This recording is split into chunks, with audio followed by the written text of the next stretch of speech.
my talk actually is a little bit about the R25 and then some about what we want you to be doing as you move forward in your career path and the many different paths to success that are in front of you. A couple warnings. Here's a quote that was originally, when I first learned it was attributed to Churchill, but he isn't the first one to say it, which is that beware anybody who talks about their own success and how they got there, because it's variable. But I'm going to tell briefly my story because it does tie in a bit into at least a pattern that that others have had success with. So when I was a medical student and resident now 30 years ago, I did work with the emerging technology of PET scanning. That was before functional MRI. And we did studies that showed that this structure there that you're familiar with, the hippocampus, was active. And that, as I became more interested in neurosurgery, was relevant because we know that the hippocampus is relevant to neurosurgeons. And so combining those two interests had my first grant, which was to look at memory imaging before and after temporal lobectomy. And as you do all that work, there's lots of interest, but what I learned is that you get a lot more reinforcement if you from your clinical work. So it is an ongoing battle to be a clinician scientist and to combine the two. And one of the things we've done recently here is bring together the functional imaging and functional recordings that we get from our epilepsy patients, and then partnering with engineers to do a functional restoration. And that allowed, with our own Dr. Andrew Coe, to do the first in-human corticography driven stimulation for essential tremor. So let me switch. This is working for you. You're getting a seizure right now. You see this now? Perfect, Jeff. Thank you. Okay, thanks. So you're we do. Yep. Yeah, no, sometime I'll get this right someday, the virtual presentation. So your timeline is first finish your residency, and that for some is closer than others. You'll probably do a fellowship. You then need to get a job. You need to start a surgical practice, and through all that, do your research, write papers, and publish, because that's the currency of knowing what you've been doing, and then build your practice. And so this is kind of the formula for the next 10 years of your life, career-wise, and then getting grants. And that's the R25 is really the first step in that process. So what the R25 is a grant that's given to us, to the University of Washington, and it's basically permission to submit a 5-page application every October, and then that is determined whether that's acceptable or not, and they'll award as many as as NIH wants to. So there's no limit. In fact, we have 3 starting this year, next week, and we have a minimum of 1 per year. And then every 5 years we're judged. And what we're judged on is how many of our graduates go on to be successful, success meaning grant supported academic neurosurgeons. And the value of a grant is obviously the money, but also it's a stamp of approval, because your peers have judged your work and said that it's worth an investment. And so it has many purposes beyond the obvious ones. So, you know, your publications are not always going to be home runs, but it's important to get things out the door. And so that's a lot of what we're talking about today, is the infrastructure that's in place to help you do that. Make sure that you're doing research in a safe and compliant way around human subjects work, to make sure that you have the rigor so that you're not retracting things or otherwise putting out stuff that isn't of value. And then just the process of the paper that will never get accepted is the one you never submit, and finding a good home for your papers. So I want to talk a little bit about the grant process, because this does inform the R25. So just some really basics. You obviously have to write it, and each grant has its own format that's important.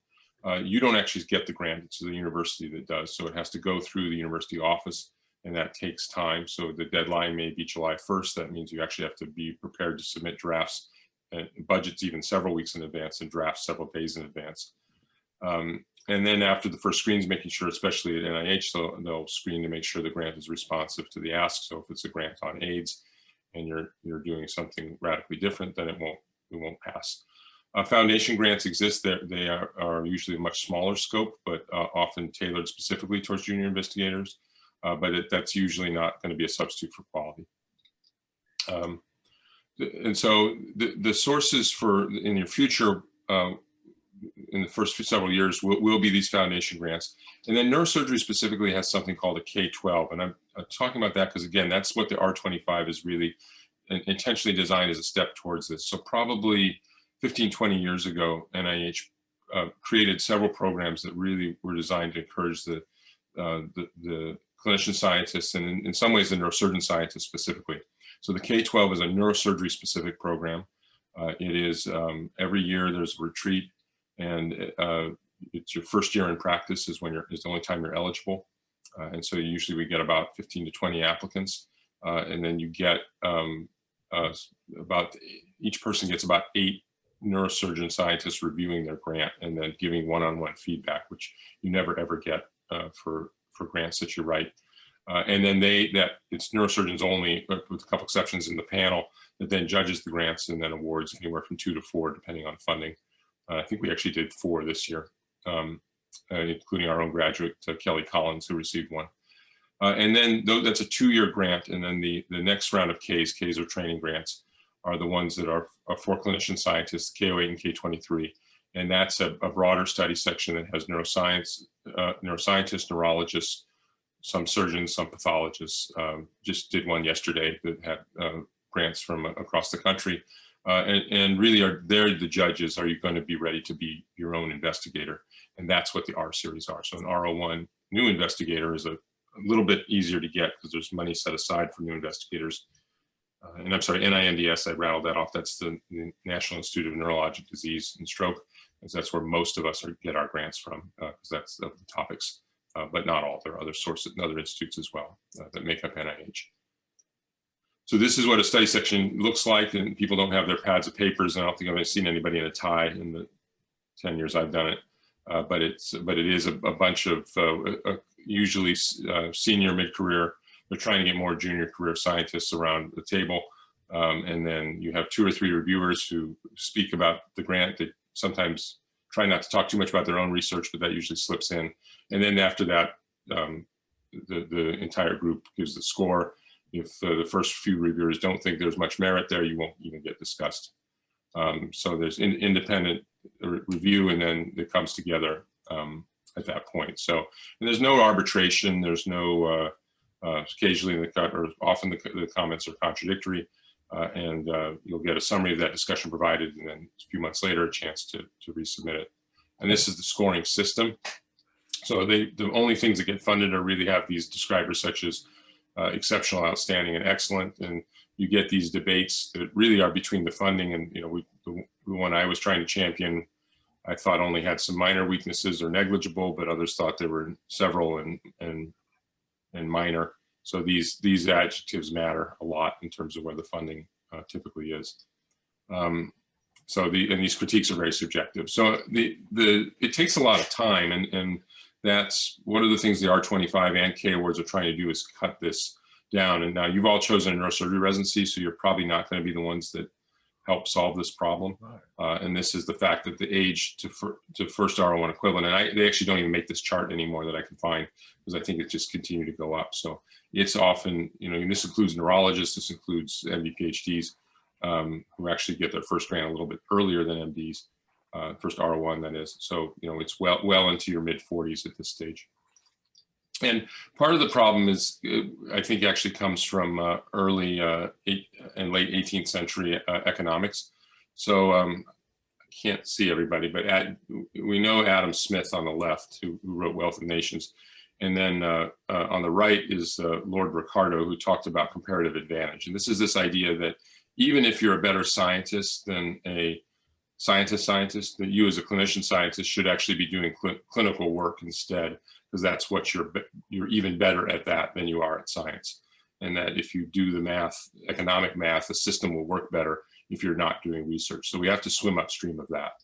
And there are a lot of scientists. If you look at this, the number of MDs has actually been quite flat since the 70s, late 70s at least, whereas the number of PhDs has exploded, and this in the past decade also has continued. So there's a lot of them, and they are highly motivated to be grant funded because they don't have a clinical practice to fall back on. So what's special about surgeons? One argument is often that we have access to things. So certainly to surgical tissue. Now that isn't as simple as it sounds, as many in this audience know that there are regulations around the tissue, and sort of the days of taking a piece of brain tumor and slipping it in your back pocket for later research are gone because of regulatory requirements that were always there, but are now more tightly watched. We do certainly have insights into patient care and questions in certain disease states. Really, neurologists and neurosurgeons are going to have insight into hydrocephalus, trauma, etc. And then in some cases, you're going to be the leader, or you're really going to be the technician, and both are interested. So in my own work, some of the work that I do with the Allen Institute, we're really just the folks getting the tissue. But we actually do have insights into, this is, and many of the attendings on this call are part of this work, but insight as to, yeah, this tissue really did come from pathological regions, even if the imaging didn't suggest it, or we know exactly where it is, or it matters as to where this cortical specimen is relative to the sulcus or to vascularity or other things that we know very well.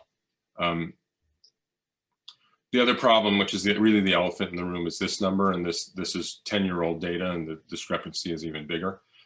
So this is what the NIH will pay as a maximum salary. And this, you have to put a percentage of your salary on the grant, and you cannot receive from NIH more than the percent of this number. So if you're on a grant for 50%, it can't be more than 50%. I think the number's up to 190 now. And this works because the average PhD salary is here, the average medicine salary here is here, and because for all the economic reasons, and there really is, this isn't a social commentary, this is just the fact, this is the introduction to neurosurgery salary. The social commentary is that nobody really cares because this is the 1% here. So arguing that this is a problem and somehow needs to be rectified by social systems, nobody cares. That's our problem. So why, given all these economic things, would it be supported? It really is the departmental mission. The research in general brings a lot of money into organizations, but not so much if you're a surgeon. So it really has to be leadership in the department and in all neurosurgery saying, if we don't do this, our field won't thrive and our patients won't thrive.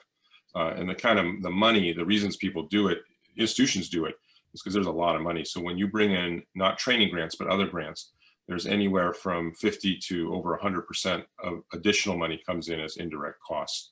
So I didn't learn about this till fairly late in my training, and it drives a lot because, as you see, there are institutions, again, this is somewhat old data. We're still in that kind of top tier, and the total amount of external money is over $1 billion, but the NIH indirects for University of Washington is over $500 million. So it's a lot of money, and here's where it goes to. So it's in general used to support the infrastructure that does research. So you can see research support, like that's why you don't pay for your IRB to review your proposals. It's how vivariums and other things exist. It's how buildings exist.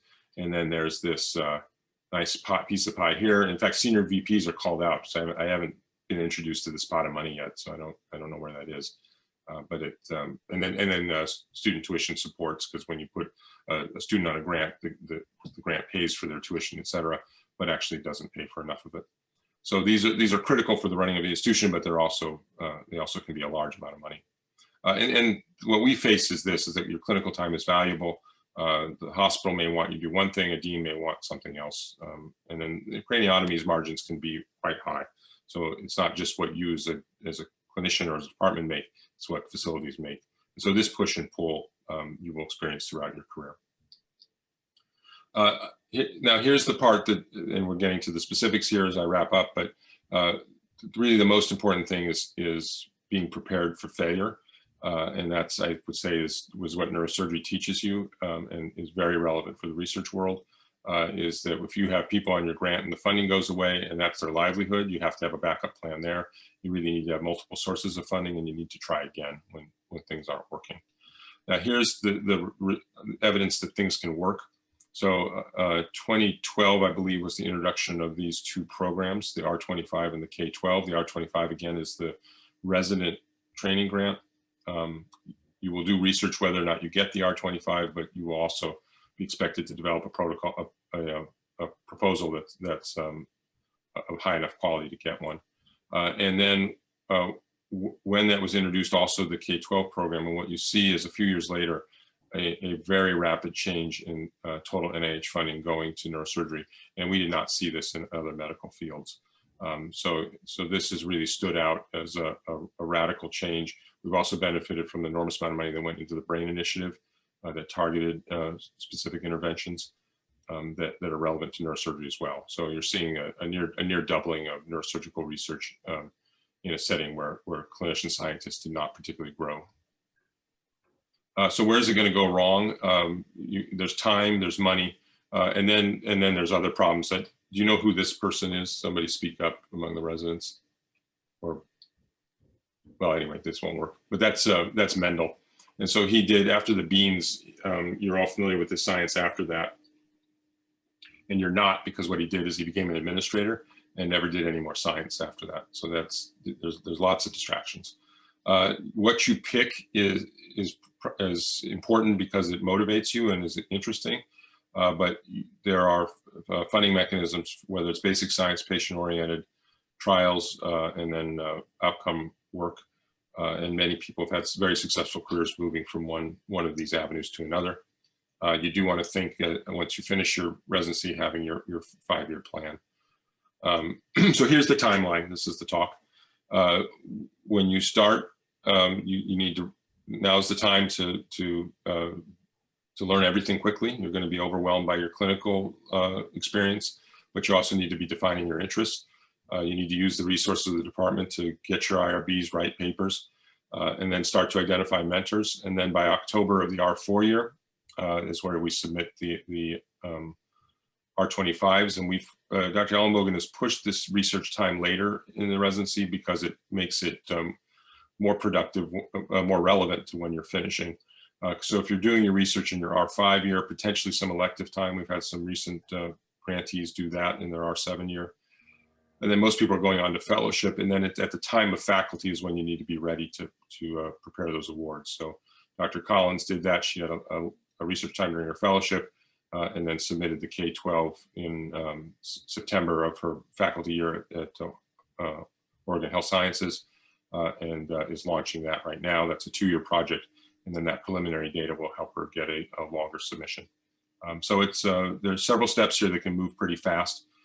Usually that R4 sneaks up on you, so right now we should be talking to the current R4s about what their projects are going to be, because by the end of August we need to be starting to have drafts circulated around. Because your mentor is going to be extremely important, actually foundationally critical in getting that grant, and obviously in supporting you doing the research. So that's the story. Again, it's we have we're going to have close to a dozen graduates in the next few years, and if we continue to have the recent success, then we'll be able to renew this. But it is renewable every 5 years, and for us, will come up in another couple of years.